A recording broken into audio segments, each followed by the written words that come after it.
পকামুৰা পথাৰত মাংগলিক বাদ্যযন্ত্ৰৰে ৰাইজে গায়েনে বায়েনে আই মাতৃসকলৰ উৰুলিৰে ডেকা বন্ধুসকলৰ সহযোগিতাত আজি সুন্দৰ এক পৰিৱেশত আমি ধৰ্ম ধ্বজা স্থাপন কৰিলোঁ পবিত্ৰ দিনত।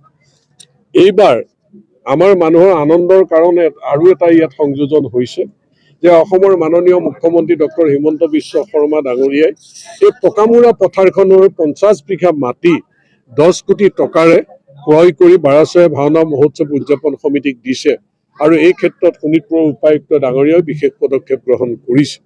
গতিকে ইয়াৰ পৰাই তেওঁলোকলৈ আশীৰ্বাদ বাৰাচৰীয়া পকামুৰা পথাৰৰ ৰাইজে দিছে। আৰু এইবাৰ আমাৰ নতুন সংযোজন ডেকা বন্ধুসকলক লৈ আমি খোল তালৰ এইবাৰ বাৰাচয়া ভাওনা মহোৎসৱৰ নিজাববীয়া 126টা খোল 98 যোৰ তাল হ'ল যে খোল তালৰ প্ৰশিক্ষণৰে গায়ন বায়ন এইবাৰ নতুন এটা ৰূপ দিবৰ কাৰণে যি প্ৰয়াস কৰি সহযোগিতা কৰিছে এই ধৰ্মধ্বজা অনাৰ কোচ আমাৰ কালীয় দমন ভাওনা ক্ষেত্ৰৰ পৰা যি অনা হৈছে প্ৰচেছন কৰি ইয়াক এটা নতুন ৰূপ দিছে। গতিকে দিনে দিনে বাৰাচয়া ভাওনা মহোৎসৱ নতুন নতুন ৰূপ আমি পাই আহিছোঁ আৰু বিশ্বৰ দৰবাৰত ই এক ভালকৈ প্ৰতিষ্ঠিত হ'ব। গুৰুজনাৰ যি অন্যতম সৃষ্টি এই ভাওনাই 226 বছৰত 5 বছৰৰ মূৰে মূৰে বাৰাচয়া ভাওনা মহোৎসৱ সমিতিয়ে ইয়াত পাতি আহিছে আৰু অনাগত দিনবিলাকতো পাতি যাব। গুৰুজনাৰ সৃষ্টিৰাজি সঠিকভাৱে ৰূপায়ণ কৰা তেওঁৰ আদৰ্শ প্ৰতিষ্ঠা কৰাৰ ক্ষেত্ৰত জামুগীয়া ৰাইজে আৰু শক্তিশালী পদক্ষেপ গ্ৰহণ কৰিব।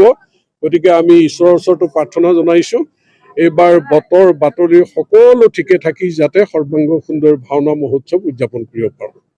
ইয়াতে পকামুৰা পথাৰত বাৰেচহৰীয়া ভাওনা মহোৎসৱৰ ধৰ্মধ্বজা উত্তোলন কৰা হ'ল। আমাৰ মাজত আৰু এমাহ বাকী আছে। ইতিমধ্যে আমাক বিধায়ক মহোদয়ে কৈছে তেখেতে গোটেইখিনি অনুষ্ঠানৰ গোটেইখিনি কৰি ধৰিছে আৰু সকলোৱে নিজৰ দায়িত্ব পালন কৰিছে নিয়াৰিকে।